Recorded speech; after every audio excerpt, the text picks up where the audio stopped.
welcome to another installment of Cultured by the Uncultured. We are your hosts, Daniel, DJ, Sunny, and Taylor B. On today's episode, we're going to talk about, the tragic events that have unfolded within the last couple of weeks, a little bit about mental illness, and probably end off with some music for you guys.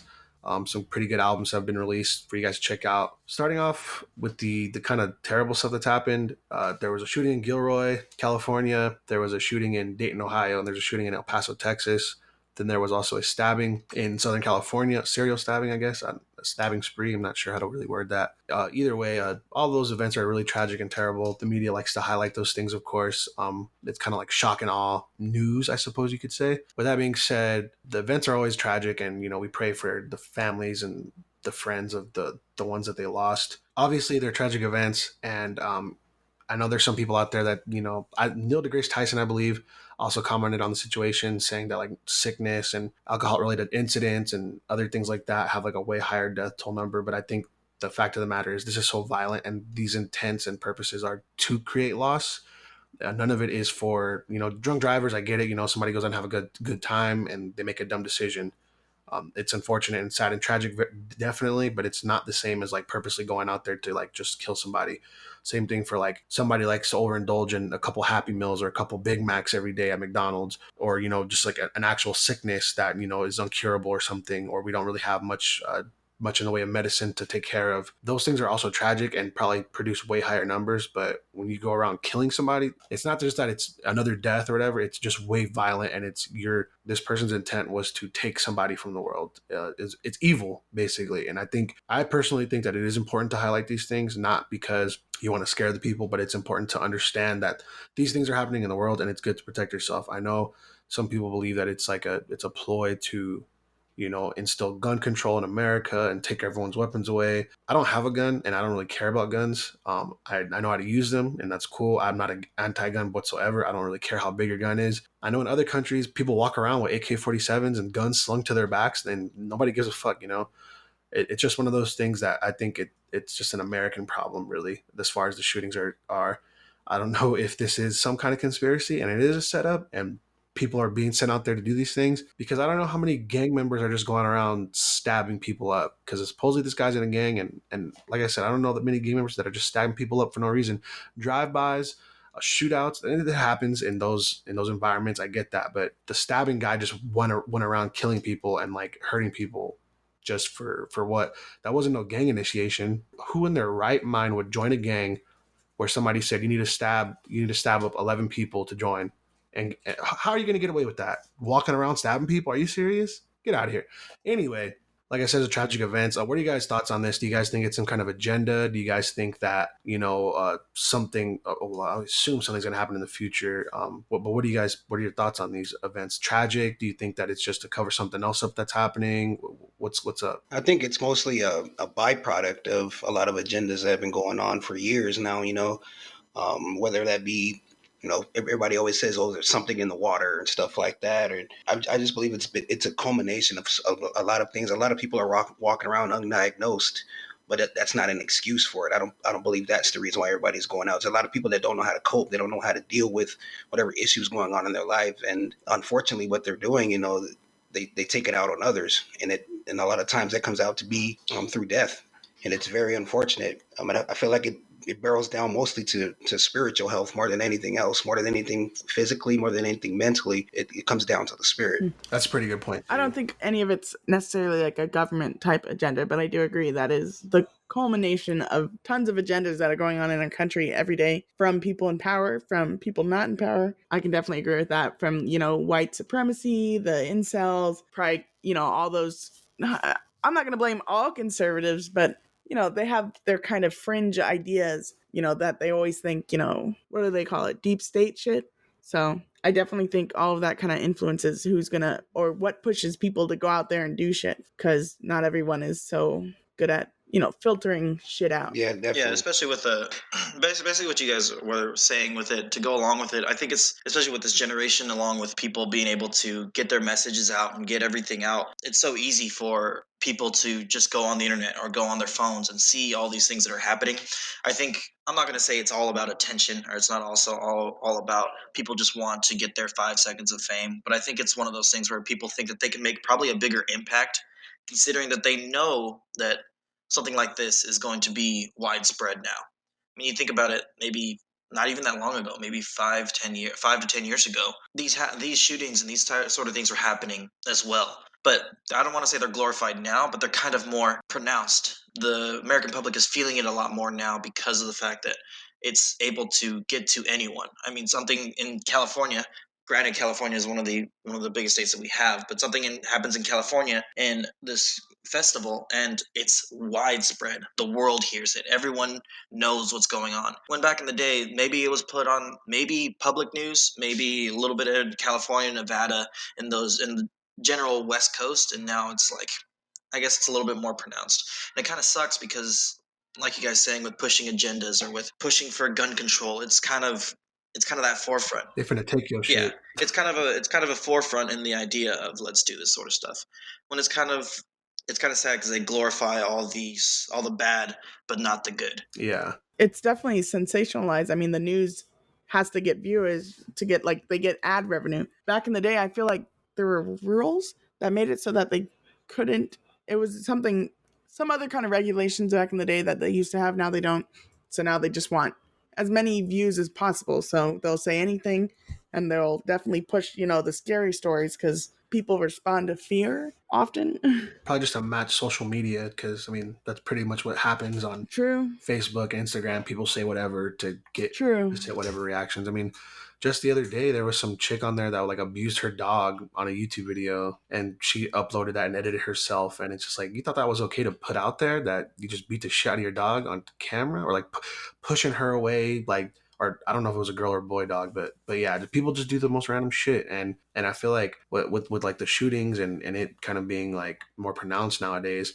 One of the things I think DJ just said it was that they feel like they can make a bigger impact, and that's one of the things I know for El Paso. The guy that did that, he was specifically targeting an area that he knew Mexicans go to, and he was linked to white supremacy and things like that. The guy from Dayton, Ohio, I think I heard something mentioned about him being linked to some kind of book related to white supremacy, something or other, where his sister was dating a black man that might have been his friend. They were like found in a car. He killed both of them, and then he started killing other people. And a lot of it definitely comes from definitely not video games, and it's definitely, I don't think it's a gun control problem thing at all. The worst thing that could come out of having bigger guns is that maybe a group of guys gets together and makes a militia. That's probably the worst thing that could happen. But I mean, our military is pretty powerful, so I don't really foresee that being a big issue, for the American government to have to deal with. Yeah, especially if they get more stringent on the gun laws out here. I feel like that would just make the whole situation worse. We saw what happened when they put a prohibition on alcohol and everything. Oh yeah, people went crazy to get their alcohol. They found all different type of loopholes and back channels to get that stuff. That's going to be the same thing if they start enforcing more of these gun laws. And I'm always the person, like I always tell you, Brandon, exactly that they're letting stuff like this happen so they can have martial law at some point. Yeah, I could definitely see that. The only way anybody's going to accept martial law happening in this country is if they continue to let these mass shootings happen. Yeah. I'm going to quote CBS News right here. They said there's been more mass shootings in 2019 than there have been days. Yeah, I saw that statistic too. 255 shootings, and it's only been 217 days into the year. Yeah, it's pretty crazy. I definitely agree to some extent with the martial law thing. I feel like you just kind of instill that fear in people. Then it's like, oh yeah, like let the government do what they need to do. And I feel like that's kind of what like a lot of people who are like not trained to use guns or have never used guns, they talk about like, oh, I don't see the reason why you need high capacity magazines or whatever. And it's like a lot of people who have guns don't have that stuff. Like legal gun owners, like as far as I know, DJ don't have no like 100-round drums like just lying around his house. Like they have regular magazines. They shoot guns at gun ranges. They shoot all kinds of different people shoot all kinds of different types of guns because they're into the weapons or whatever, and they want to be able to protect themselves and their family if the need ever arises. Most people who are out here trying to commit mass murders are probably not getting their guns for those reasons. And I know like people have brought up different ideas like, oh, like maybe there should be like a mental health check before you get a gun. You should maybe like get a kind of a background check and stuff. And I know like there is a background check for guns, for weapons, I believe, but you can also buy pieces online. And I think if there was an issue at all, that'd probably be the biggest thing, is online, being able to buy stuff online. Yeah, because I 100%. I just finished building my AR. Obviously, as Taylor said, I do have my own set of guns that I have. I just finished building my AR, and I believe that it was quicker for me to build and completely construct my AR and get it shipped here to my home than it was to wait for the background check to get a pistol, my first pistol, or a shotgun.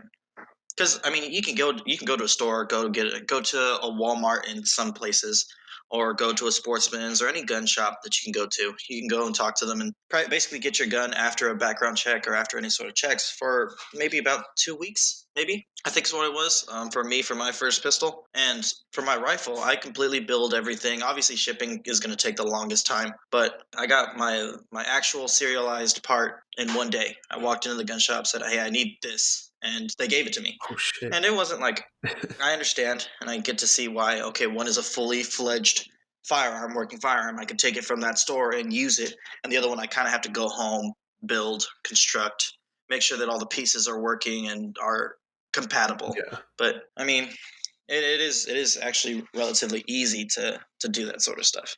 Yeah, and I mean, I'm not into like any kind of like anti-gun things or anything like that at all. I believe that there should be. I don't necessarily think like, especially like California. California doesn't really need more gun control. The only problem is fucking people are crazy. It's people. It ain't guns. That's for damn sure.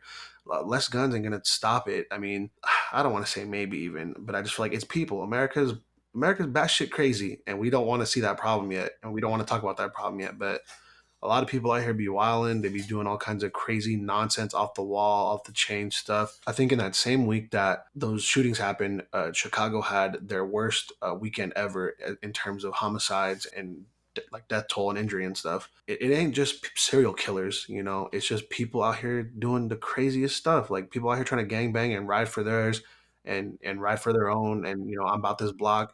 You know, f those colors, f that person. That person did this. That person did that. It's the people that it's not it's not the guns, it's the people. I mean, the people, it's the culture. That too. American culture really leads to it, and systemic problems in education, welfare programs, all that shit. You know, we're not taking care of our people, like our health insurance situation. Like, you know, I was in Europe for like 2 months, so those people there, I mean, they take care of their whole country. Like, it's clean. People are nice. I mean, they have great public transportation. I mean, they have universal health care, and they don't have these issues. So I don't know. We definitely have a lot of issues in our culture. Also, I think America is very me centered. Like, you get your own, you work hard, you get your house, you get your car, you have your space, you have your stuff. Yeah. While other countries, it's a lot more community kind of centered. Communism. Not communism, but you know, everybody's taking care of each other in their village, in their town. Everybody's looking out for each other. That's kind of the culture they brought up in, like very family oriented type things. And I can see that. Yeah, I was gonna say that's like that saying, takes a village to raise a child, a child or whatever. But it's like America's not like that. It's two people, and they just stay to themselves and stay secluded from everybody else. And maybe they'll have a couple people over every once in a while to have a drink or two. But for the most part, it ain't the village raising the kid. It's usually just two people. Yeah, and I can kind of agree with what Sonny's saying about this. I mean, I have a CO over here that he left us before, and now he kind of instilled this kind of idea into us that. He said that this generation is kind of an all about me generation. Just like Sonny said, it's everything about me too. Feeding, no, not me too. It's all about feeling for your own things, your own aspirations, which there's nothing wrong with. I'm a huge advocate for if there's stuff that you want to get done for you to better your life, then you do what you got to do. But you don't see the situations where people are going out of their way to help someone else now. Like, it's very far in between where you'll see people that are walking around saying, like, even the small things, like, "Hey man, how you doing today? Like, how are you good? How's your finances?" Stuff like that. It's very hard to see that nowadays in the situation where, even if it doesn't have to be with between friends like us, I don't think it's been a long time other than when I was back home that I asked, like, Brandon, who's my best friend, how how he's doing on a personal, super personal level, you know? Yeah. I've actually kind of realized that too. And I've been trying to reach out to more people. Shout out to our buddy Kevin, went to high school with us. He went out to Colorado and he's by himself, and he's had his own little his own issues that I won't discuss on here. But I just reached out to him recently because he does a lot of cool things. Like he's out in the mountains and all the time, and his job's dope. And we see like his sketches and stuff on like Instagram and things like that. But one of the things that kind of concerned me was like, you're alone. Like you're not out here with close to like your closest friends and family and stuff like that. You're going through life changes and stuff. So I just wanted to reach out to him, see how he was doing like mentally. And he even commented, he's like, man, that's crazy. Like, people don't really do that anymore. And I appreciate it, man. Like, but I'm doing good, man. Got some new friends, and having a good time out here, and enjoying life changes and stuff. And I was like, that's good, And I told him I just wanted to change that just because I don't want to, something happen to somebody, and then tomorrow we're just like, oh man, I really wish I would have reached out more, whether it's something like a tragic event happens to them, like an accident of sorts, or they take their own life, or they do something to themselves. I don't want to live with that regret. Like, dang, I really wish I would have reached out more, or try to like show them that somebody cares or gives a F about them. And I think you're right. People really don't care about other people nowadays. It's rare that they do. I mean, we get online and all we do is just talk shit to each other the whole time. And if something's going on, for sure, like, we have each other to talk to and, to reach out to and stuff. But I don't know. I just think it's definitely one of those things that we need to change as Americans, really, just that we need to start caring about our fellow man and fellow woman. Well, and then we need the society and culture to stop stigmatizing people who ask for help. Mental health, money help, all that shit in America, it's looked down upon. Yeah. So everyone feels like you're on your own. You have to make it on your own or you're not successful. Yeah. It's a whole cultural thing we have. We really have to change the narrative. I can agree with that too, just because it's important for people to have their foundations. I see a lot of people, they either, if they take the drugs route, the alcohol route, or the women route, or the money route, they try to satiate themselves in these certain situations. And some Vices. sometimes they can get their wires crossed a little bit like that because they're not actually having that interaction with people. Like your friend Kevin could have really been going down a dark road right now, and you wouldn't even know it, and then you just happen to get him out of that just by saying, hey, what's going on with you? How are you today? Stuff like that, so that's how, Yep. so that's what I'm saying about people being grounded, people having foundation in their lives, that substance and the satiety in those things. So we don't have to, nobody ends up having to go down low. Nobody has these dark thoughts. Nobody has the willingness to go out and hurt anyone just because they have an outlet for all that energy. It's so crazy too. When a lot of this was happening and when I was thinking about like the docket and mental health and stuff like that, a line came to me in my head from an old Tyler Creator song. I forget specifically what the song was, but he has a line where he says something along the lines of like, people don't have these dark thoughts when they're all alone. And I was like, damn, that's crazy, because I feel like a lot of people do have some pretty dark thoughts when they're all alone. But like you kind of said, it's your spirituality or you being grounded, you not just kind of indulging in vices kind of helps you mitigate that kind of stuff. You know what I mean? Even if it's like an intrusive thought or something real brief, and then you're just like, oh, well, I got God on my side, so I'm not tripping, like, something like that. But speaking of mental health in general, though, what about celebrities and mental health? I can definitely understand them going through mental issues because they deal with a lot more people on a day-to-day basis than we do per se. They have millions of followers on their Instagram that are always sending them messages, always trying to talk to them. They can't go anywhere without people recognizing them. They can't go to the store. They got to send somebody else to go pick up their lunch and stuff like that. So I can definitely see how a celebrity could go through that, but I don't like how celebrities sometimes they can use that as a scapegoat in their lives. Like when it's a real documented thing, like before something happens in their life,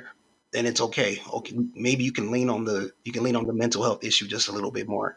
But if you've never had any history of it, you've never, mentioned it to anyone, never spoken to anyone, I feel like it's pretty much a cop out when people do that sometimes. Yeah, but sometimes don't you think that like I do agree that mental health can be something that is spawned from the beginning, from when you're growing up, your upbringing, Trauma, stuff like that. But don't you think like mental health can kick in at almost any random moment? Don't you think that at like some point, like you're in a healthy state of mind, you're healthy in your sense that you're going through life, and then something happens? I mean, things happen. Obviously, people go through these sort of issues. Even if it's something as small as like going, especially in the celebrity world, going through a drug addiction or going through alcoholism or doing domestic violence, or especially now as pronounced as it is in celebrity world as it is going through all these massive breakups and all these, your life is on a spotlight. right? Don't you think that those sort of things can harbor and start building those issues that attribute to mental health? Those sort of things can, because I mean, yeah, in the past maybe these people were I just definitely agree with what you're saying as far as things being able to build up.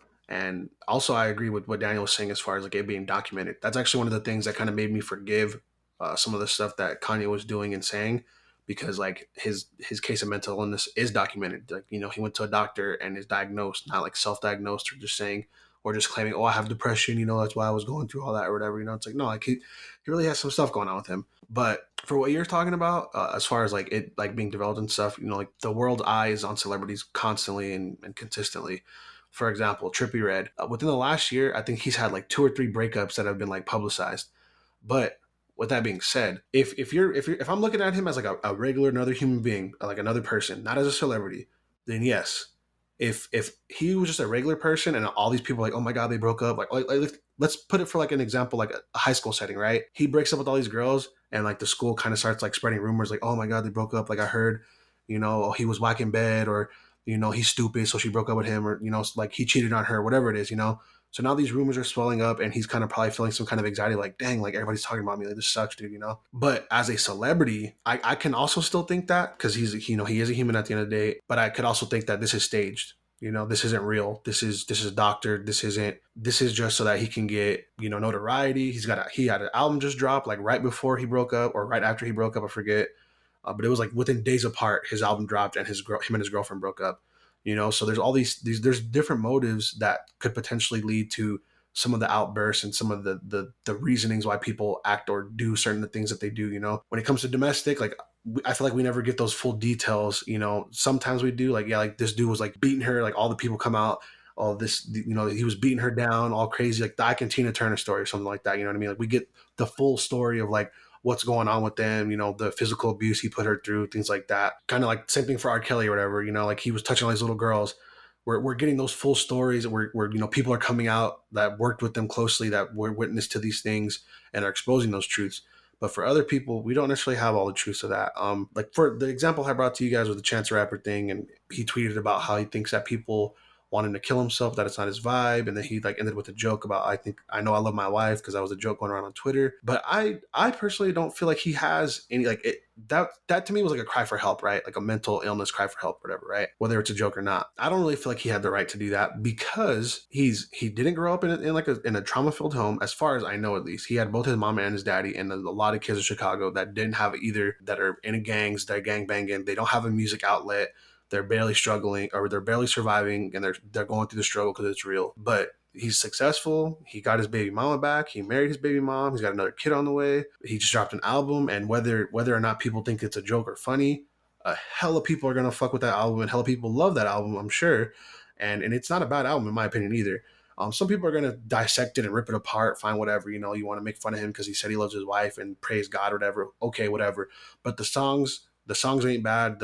Not all the lyrics are terrible by any means. The features are pretty good, and it's a good album in my opinion, like I said. So if I'm looking at him, I'm just like, dude, like what is this? I feel like he doesn't necessarily have the right to have, you know, that cry for help. He's got everything going for him. He's got money, he's got his family, he's got riches, he's got all that. I wouldn't see that. And there's multiple examples. I could go on and on and on about, like, you know, different celebrities who kind of cry wolf, who cry about, you know, their mental health or mental issues, and then the next day they're off goofing around doing stupid stuff, you know, like they've already been doing. But I just feel like they don't have the right to do these things, and I don't know why we kind of like let it slide, you know. You know, for what does it profit a man to gain the whole world but to lose his soul? And I feel like that's when people, the way he's taking, people are thinking that he's making the music for us. You know, when people try to attack his music, he's not making the music, you know, for you to speak directly to something going on in your life. He's making the music about what he's going through in his life, and you're just along for the ride. You're there to listen to what he's got going on in his life. So people need to ease off and back up talking about, oh, we don't like you talking about your wife, we don't like you talking about being all serious about your life and this and that. It's like, no, that's why I make music. That's why I write what I write. That's why I say what I say, is to get it. This is my outlet to keep me from being out here when we one of these people killing, shooting, and stabbing people. Yeah, which I think is crazy that like those, basically what he's talking about on the album is kind of criticized when everybody else is talking about, I was out here selling drugs and selling keys. You wasn't in the trenches. You wasn't with me shooting in the gym. Knees. Like, you know, and it's just like, bro, like we get these same old records about selling drugs, having hella cars, getting hella hoes, having all kinds of money, and then it's a regurgitated cycle. And then it's just like, oh, a different metaphor, a different simile to say, I was selling drugs, I got hella cars, I got hella money, I got hella hoes, and it's just like, okay, well, can we get something else? And Trans delivers that, and then it doesn't sound bad at all, but then we're just like super hypercritical of him. Like, what? Well, in terms of mental health, just because money can't buy happiness. True. So I don't like to invalidate people's experience because I've never walked in their shoes.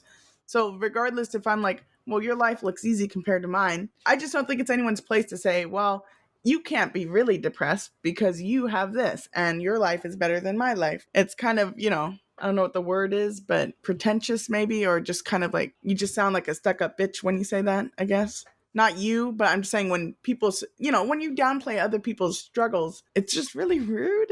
I don't know how to say that any other way. For sure. I mean, I thought about on that side too, definitely, that like, none of us know what somebody's actually going through. And then it's maybe good for, the audience to see that, even if you get everything you think you wanted, you can still suffer. So maybe it's okay for them to say something rather than them not say anything. And then everyone idolizes celebrities, which they already do, but they idolize this life and like, well, once I have that, I'll be happy because see how happy they are. So maybe it's good to kind of see the dark side of fame and fortune. Oh yeah, because you see it with people like Robin Williams and stuff. With people who you see are like, if you were just to base him based off of his riches, based off of his life, and based off of his body of work, he seems as though he's a funny man. He's a comedian. He's a successful actor, someone who has a family, who has all these things that you'd think, and then just to turn around and see that they're suffering with depression. And they end up making that ultimate decision. And then we're all sitting here like, oh man, that shouldn't have been him. That wasn't his character. Mm-hmm. You really don't truly know someone until you've walked like that mile in their shoes, like Sonny was saying. Yeah, definitely. I definitely agree with that. I guess I was just kind of more specifically speaking to people who kind of like, okay, for example, like you said, Robin Williams, right? My thing for that would just be he never tried, or he never like he wasn't on social media doing like outcries for help or whatever, And I just feel like if you're gonna do that, you also there's a responsibility with it to some degree, because not only do people see this and maybe this is the last tweet you put in like 2 days ago or something, nobody knows what the fuck's happening to you now. You're probably worrying millions of fans, especially like younger kids, like, oh my God, I hope he didn't do nothing to himself. He needs help. Somebody help him. Oh my gosh. And then, you go back to doing the same dumb stuff. And then like you're doing the same thing, drinking lean, popping Xannies or whatever you're doing, you know what I mean? And I feel like there's a responsibility in that. And like, if you're going to do that, if you're going to kind of go on the internet and cry out for help, then you should take the steps to get help. And then that's where I was talking to you guys about earlier about them having multiple avenues because they have money, retail therapy. That's a real thing. People go out and go shopping and buy stuff all the time. I don't want to say it just buys happiness, but it kind of like, it makes you feel all right. Pacifies. You can buy whatever. Pacifies. Yeah, there you go. It's a great word for it. With having money, you can definitely afford the best therapists. You know what I mean? Therapists who have had, thousands of patients and, have hundreds of successes. You can maybe even get somebody lower level. You can get multiple therapists if you need to, if you feel like this guy isn't working, or maybe this guy works for this issue and this girl works for this other issue or something, there's that. And then you have your artistry too. If you're sad, put that into your music, turn that into art, turn that pain into art and let it out, especially if you're saying that you're hurting for whatever reasons, you know what I mean? And that's just my thing on that, as far as like, celebrities and them kind of crying out for help. Yeah, they're all people too. We're all people. So, they definitely have the right to do that. And if they're hurting, then yeah, so be it. But I just feel like there's got to be some responsibility involved. Kind of like you're a leader at some point. I know you're an entertainer, but like a lot of people are following you and trying to emulate you and be like you and understand you more and more each and every day. And I feel like if they took the steps to help themselves, especially if they are really in trouble, then like that would be great, for the world essentially, or for like America, because I feel like a lot of it is usually like American entertainers doing stuff like that, crying out for help or having some kind of anxiety or some kind of issues or whatever. And if they're seeking help and getting the help that's the proper help, then it shows. I feel like that influences younger people, younger kids or whatever, when they're growing up. It's okay to get help when you need help. You know what I mean? Like everybody has their issues. Everybody goes through whatever they go through, and it's okay to get help and to seek that help, and so you can be better and more mentally stable. Yeah, but I mean, you say this, but I think it's just society is still so anti getting help, because wasn't there that Disney singer that went to rehab and shit, and then people just making jokes the minute she comes out. I forget Well, who you're she talking was. about. I think you're talking about who's that? I think it's Demi Lovato. Yeah, Demi Lovato. She said something about 21 Savage, and then people roasted her to death. That's what happened with her. When she first came out of rehab, or was that recently? I don't think it was when she first came out of rehab. It was during the Super Bowl, I think, or around that. She said like the funniest thing about the best thing about the Super Bowl, because it was pretty boring, was all the 21 Savage memes, and then people started ripping into her, like basically saying like, you have no right to speak on this. This is not your people, and this is not your culture. So like, stay out of it. And then just started talking about her drug addiction and ridiculing her because of that, which is super messed up. I don't think that was necessary. I felt really bad for her when that happened. But so still, if you hold getting help against someone, I mean, definitely, it makes it hard for a celebrity to want to come out, because you don't want to get kind of shunned by everyone because you went and got help. For sure. Especially with all these like fake personas people are putting up too. Yeah, like people put fake tough guys, or fake tough women and all that, and they can't be vulnerable in front of their fans, because that's going to take everything that they just said, everything they put in the record, everything they just put in that album. Everybody's going to see it for what it is. Mm-hmm. See all that, and then nobody, and especially nobody wants to be the punk. Nobody wants to say. I remember somebody said, "I need help." I mean, in school, somebody was like, "I need help. I need to go talk to a counselor. I need to go talk to a therapist. I got stuff going on in my life." And then the people are like, "Oh, you're gonna go cry in the car. You're gonna go cry in the corner and stuff like that." It's just like, man, it's like that's why nobody asks for help. People jumping down people's throats as soon as they actually want to do something for themselves that's positive and that can actually help them get out of it. Yeah, that's crazy. I feel like for me, like back in the day, like in the 90s, like therapy and like getting help was like super taboo, like even like early 2000s. And I feel like the further we go along in the future, and especially this decade and probably the next decade, it's becoming more acceptable to get help, and people are kind of promoting that or pushing them, like, get help, seek the help that you need, so that you can be mentally stable, so that you don't make these drastic decisions and things like that, so that you're not trying to cope with it by taking all kinds of drugs or alcohol. But for me, I'm just like, people have been telling me to go to a therapist for like years and that I should get help. But I feel like if I did it now, I'd almost feel like I'm just, catching a trend at this point. It's like, I don't know how I feel about that thought. Like, if I go get help now, it's not necessarily that it's taboo, but it's just kind of like, am I just doing this to be cool? Or we'll put off that perception to people, like, oh, he's just trying to be cool, or he's just trying to, be on the trend of like, oh, mental instability, mental help, get mental help or something. And I'm just like, I don't want that to be the image that's portrayed. You sound like you're too concerned about what other people think. Maybe. I mean, that could be the case. Let's diagnose you right now. But I think, I think everyone should go just at least once, maybe twice, go for like, 3 or 4 sessions just to see. Because I don't think everyone needs therapy, but I think everyone needs to vent. Yeah, vent. Yeah, and maybe gain a outside understanding of who you are, like an outside observation. Like someone needs to look and try to help you figure out who you are. That makes sense. Because sometimes it's hard to step outside of yourself and see yourself. And people need to find out that people need to know that there is going to be someone else that's willing to listen to their story. Yeah. Not necessarily that you have mental issues or mental health issues, but that there's always going to be someone there that's going to be willing to give you the time of day to listen to what you may have to say, either if it's venting or if it's you just want to talk shit about something or you just not feeling some type of way. I mean, I hope that everyone knows that they have that person somewhere in your life. You have that person that you can talk to, whether that's a therapist, a friend, a family member, something like that. Jesus. There you go. All praise to the Most High. But yeah, I feel like we covered that pretty well. Real quick though, after that, since we're on the topic of celebrities and mental health, but kind of shying away from the mental health, I want to really talk about this celebrity stuff real quick. I don't know if you guys were aware of this, but a list came out from a little podcast, and it was the top 50 rappers of all time. And the list goes, number 1 is Jay-Z, number 2 is Nas, number 3 is Joe Budden, and the rest of the list doesn't matter because that was an insane part of the list. I don't think that none of us, or maybe Daniel, maybe DJ, because you dabble in so much music, but I don't think I can make a top 50 list realistically, because I don't feel like I've done enough research on the past or whatever. But would any of you guys have Joe Budden in your top 5? Absolutely not. No. Absolutely not. All right. I was just really curious about that, because I thought that was one of the craziest things I've seen. I had actually talked about Daniel about this, but I didn't want to do it this episode. But could you guys, don't tell me what it is, but I want to ask you guys, could you guys name me the top 5 albums for you guys yourselves this year off the top of your head? Possibly. It doesn't have to be rap, just top 5 albums. Possibly.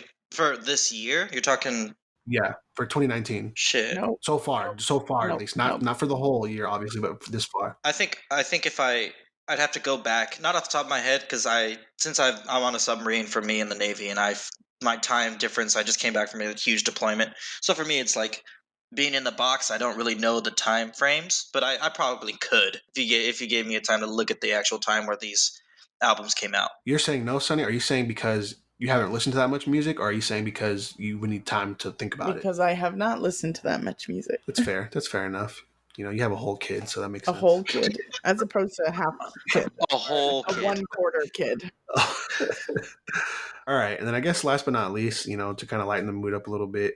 Well, okay. Before we get into this album talk real fast, this kind of applies, I guess, to you and to Sonny and to DJ, and then I guess to me coming up here soon. How would you feel about your kid winning $3 million from playing a video game? I'd be proud.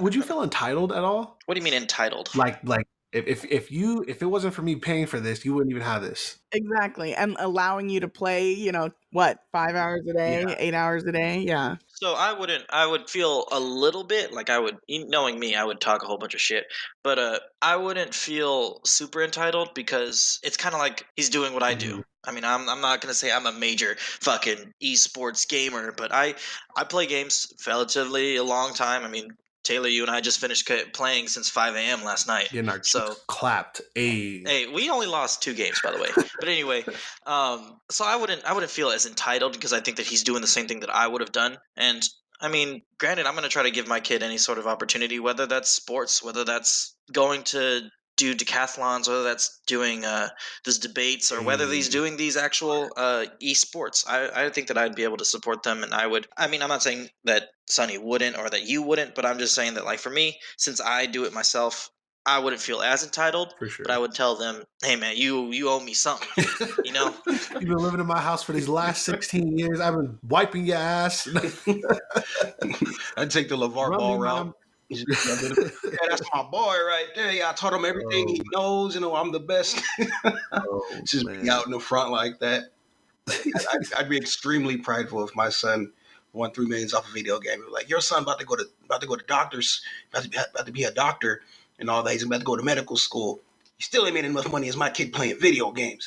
Yeah, that's kind of the same thing with like my brother. Like my brother, he's really good at the game. He's trying to do his own thing with his own YouTube and streaming channel, and I still give him a whole bunch of shit. And I'm like, yeah, he wouldn't be where he is right now if he didn't learn to play from me.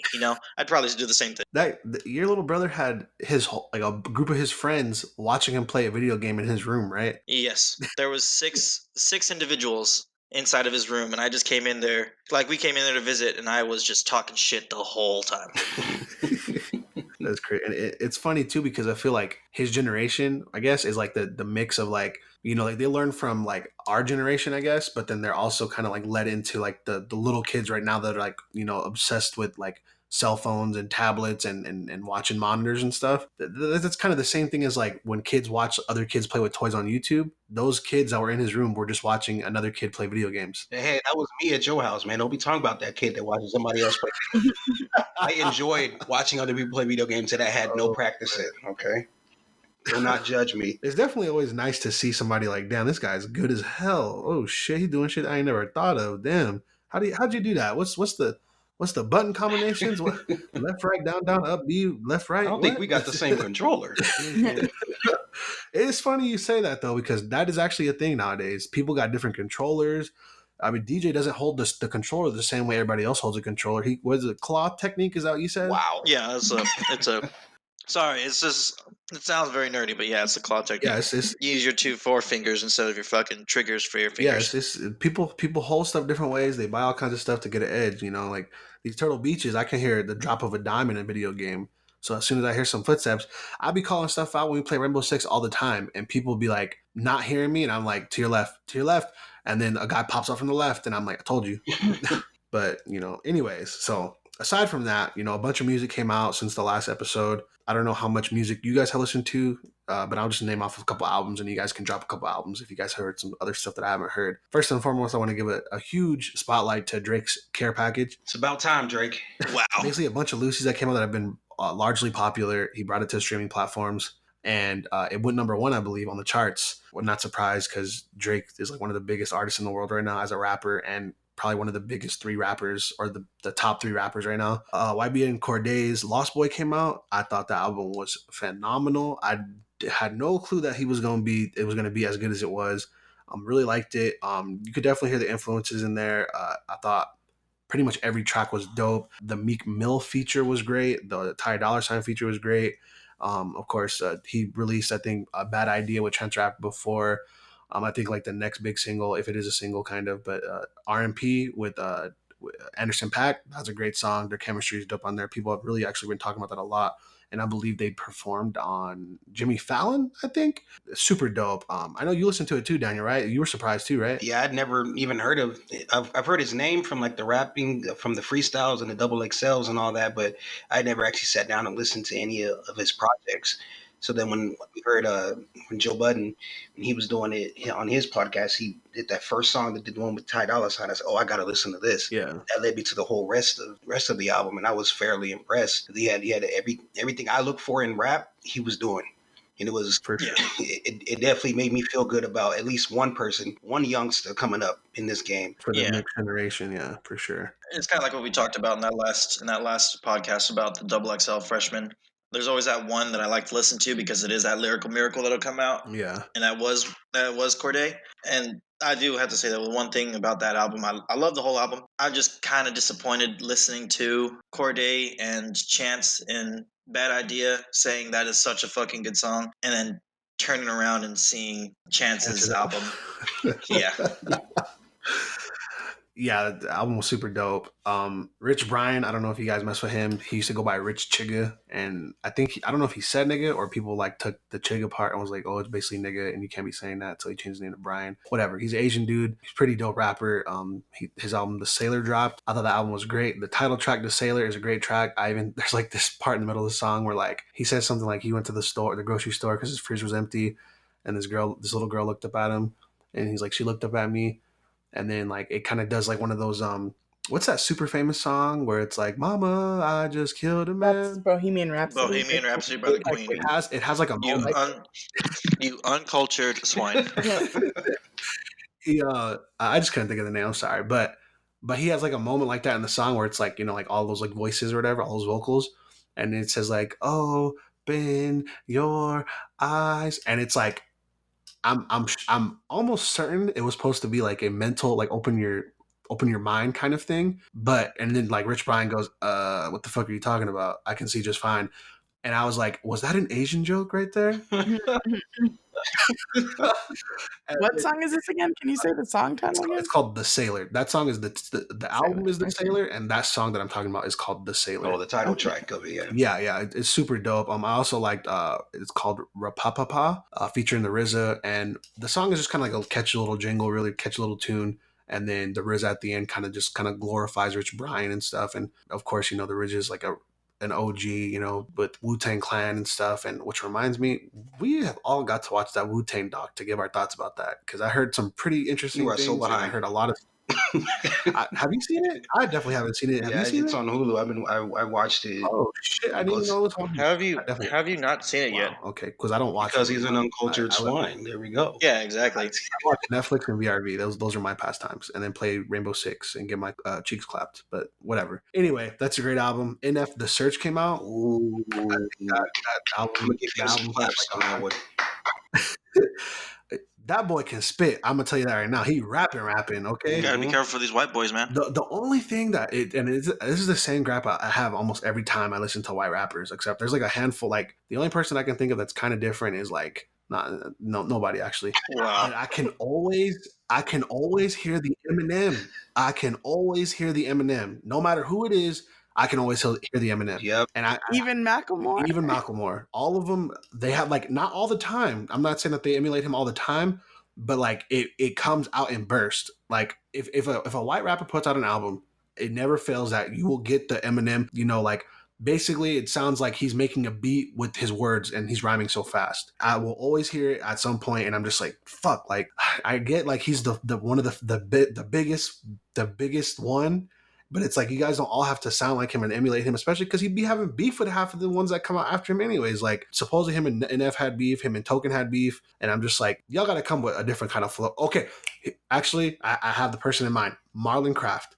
I do not hear it in Marlon Craft. It could be a coast thing because he's from New York. I don't know if that's it or not, but like Marlon Craft sounds like a young black dude from New York. That's what he sounds like. He don't sound. You look at him and you're not gonna think, oh, this is a skinny white dude. You're gonna be like, oh, this is a young black cat from New York or something, from the East Coast. But no, he don't sound like Eminem. The East Coast definitely has their definitive sound and all that. So that really makes sense that he doesn't sound like Eminem. But this conversation here just proves to the point you can't have no list with Eminem not at least in your top 3. I'm sorry. Put him at 28. That's true. I don't think he wasn't even on that top 50 list, right? He was like 20. Yeah, he was way down there. Oh, okay. But yeah, for sure. Like Eminem has definitely inspired a lot of people, and he should definitely be like hella high up there on a list. But as far as this like album though, I really liked it. I had heard about this guy. Some people have told me about him. Oh, listen to NF and all. I listened to about a couple songs from him, and I was like, oh, that's pretty dope. Then I just straight up forgot about him. But then when I put on the album this time, I was, oh yeah, this is why everybody likes this dude. That song Change and that song Only. Man, he's speaking the truth for me right there. I mean, I don't know if anybody else can remember what he was talking about in there, but he was talking about he always runs away from the change, but he knows he needs to do it, to get better in his life, to get certain goals done in his life and all that. And he's like, and then in Only, he was talking about he can't be the only person that that feels certain ways about his predicaments and his circumstances and his situations.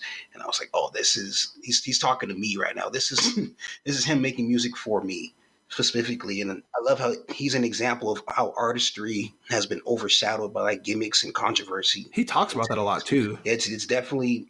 I love how he's a good, clean artist too, with the content, the style, and the flow. He's an example to me of what music should be, with how the new generation should be coming out with music. Does he even curse? He does not, because he used to be a Christian rapper, right? Yeah, he's the Christian rapper and all that. So he does not cuss at all. I think he was just labeled that though. I don't think he's actually a Christian rapper, is he? No, I thought he started that. His first actual, if you hear his first actual album, his first singles and everything that came along with it, he did have a Christian rap type of sound, and that's how he kind of that's what he kind of went towards. He still does it in this album. He has a couple of shout outs. I like that he can deliver that rage with the lack of like having to curse or nothing. That really shows creativity to me, and really just like a higher elevation of rap ability. Shout out to Will Smith versus too. Like that was actually somebody, when I saw that list, his name wasn't on there, and I was like, how is Will Smith not on here? How? Because he doesn't cuss, probably. I know, right? but that's always interesting to me when guys can really get like, because I guess I really associate being having rage with violent acts or cursing and stuff. So like, who like Kendrick Lamar when he has those angry raps, or Eminem or Logic or whoever, when somebody gets into like they're angry, like like their pain and stuff.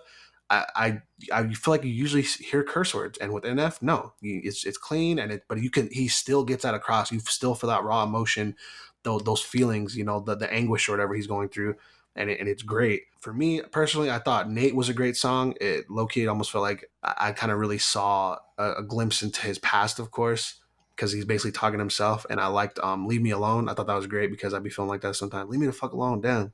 Quit calling my phone.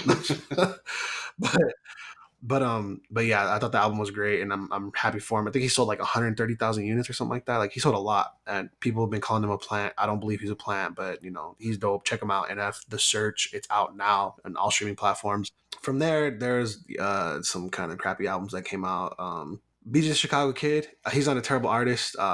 This album just wasn't for me though. 1123.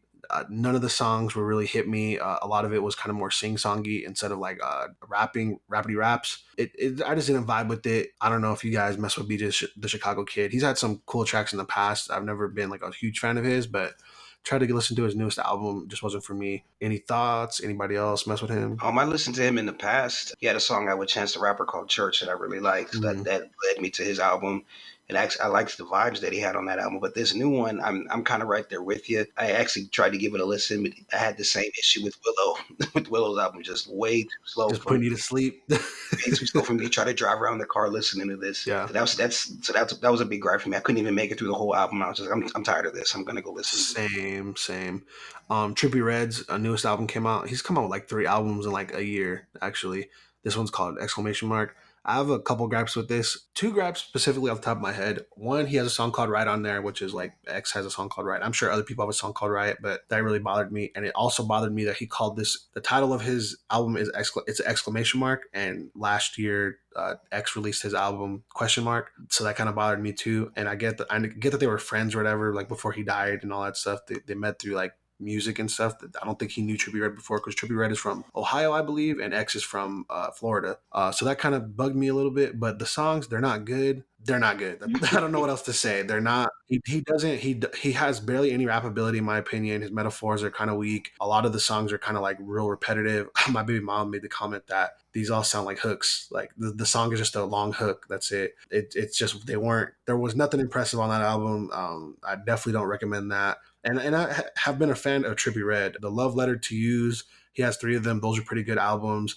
Life's a Trip was a pretty cool album. Like they weren't bad. This one just was not it whatsoever. I don't know. It could be maybe he was having a fall with his girlfriend, because we talked about that and his little mental health possibilities. But whatever. That's neither here nor there. I'm sure you guys don't fuck with Trippie Redd, do you? I've heard his stuff, but I really don't mess with him that much. Yeah, his best song was Love Scars, in my opinion, like that he's ever made was Love Scars. But it's more like sing-songy and not really rappity raps or nothing. Though he's not an impressive rapper, in my opinion, even though that's what he's labeled as, I believe. Finally, Rick Ross, or at least this is what I know. Rick Ross dropped Port of Miami 2.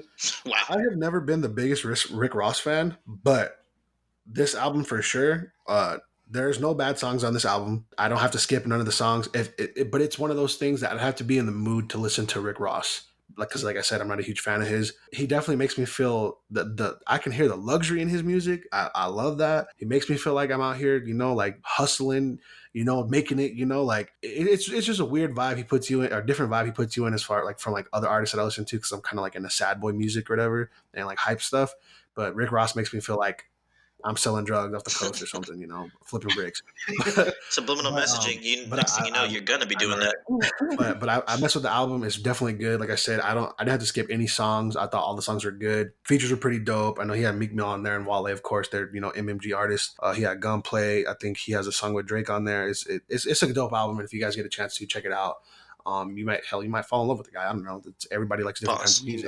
Don't skip over that rich nigga lifestyle with Nipsey Hussle. Hey, there you go. I went straight to that one, fam. Not even. I don't care about nobody else. Nipsey, right there. For sure. But yeah, that's all the albums I had. I don't know if you guys had any others that you guys wanted to talk about real quick or bring up, kind of give some spotlight to. Actually, yeah, I actually found one. He snuck one in on me. Was Boz. Oh, he dropped Spilled Milk 1.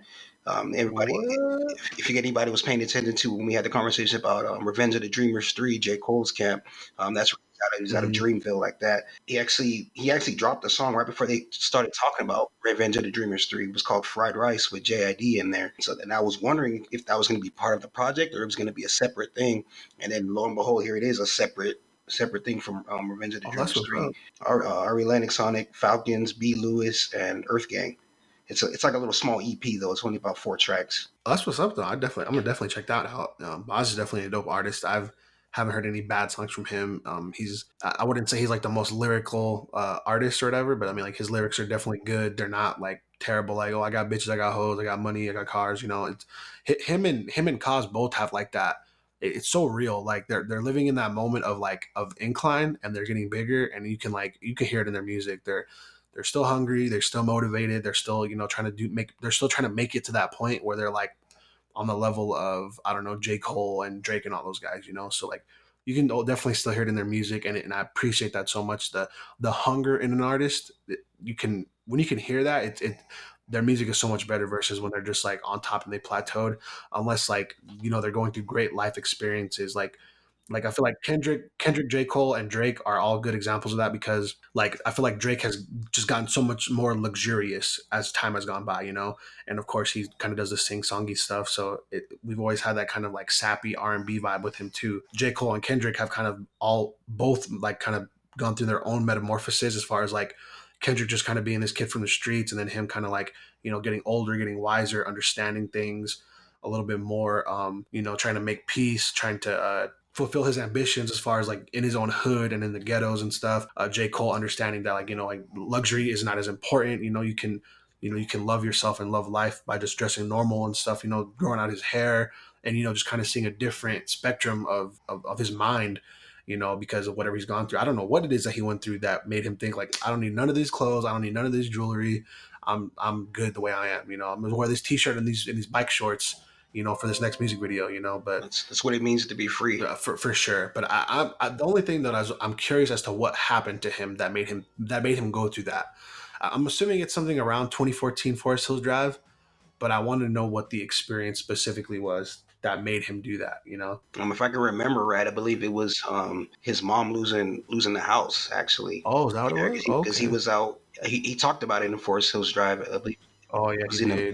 So he was out and he left her all alone and all that. So I think that's what really triggered that, was him being out there chasing after the money, chasing after all this stuff. But the real stuff was back at home that was really struggling. Sure. Kind of grounded his spirit a little bit. But I mean, either way, I enjoy the transformation, and I feel like that's what artists need to go through. Like they need to keep transforming. They need to keep experimenting and reaching out and pulling from different areas of their life to keep going forward and making bigger and better songs. But I mean, I guess that about wraps up this episode. Do you guys want to do a top 5 albums next week or next I got episode? my top 5 albums right now. I mean, yeah, I think we can save that. We could save that for next week. I'm down for that. Just give me some time to verify my dates. One last thing I want to say before you did close, you were asking about any sort of music we were listening to. Kind of to get off of the change of pace that we've been doing. Obviously, we talk about a lot of rap and hip hop. I did want to shout out to I guess you can call them metal. I guess you can call them rock. Tool? Yes, Tool, basically. Tool just dropped their first single in 13 years, and they're coming out with a new album here soon. Damn. So there's a lot of hype when it comes to Tool about them coming out, because, like I said, 13 years is a long time, and they're one of the greatest hard rock / metal groups of the 90s. So, I mean, that's something else, and as well as Slipknot just dropped something new out, too. So I'm definitely going to be giving them some listening, just because I am not just about rap, I'm about everything, and I'll be looking at those a lot in these coming days or coming weeks. Yeah, DJ's our most cultured person that's not cultured, if that makes sense. Hey, man. We're uncultured. He has the most culture. I know 3 country songs, okay? Hey, Old Town Road, shout out. Yeah, Old Town Road. I know all 3 versions, baby. Yeah. But yeah, all right, for sure. You guys got some musical recommendations. Go ahead and check them out. Be sure to follow us on all our social media platforms. We're available streaming everywhere: Spotify, SoundCloud, YouTube, Apple Podcasts. Also, be sure to follow us on Instagram, Facebook. We have our own website. Links to all the episodes at the top of the page, and you can find a little bit about what we're about. Go ahead and check us out at www.culturedbytheuncultured.com. And that's a wrap, baby.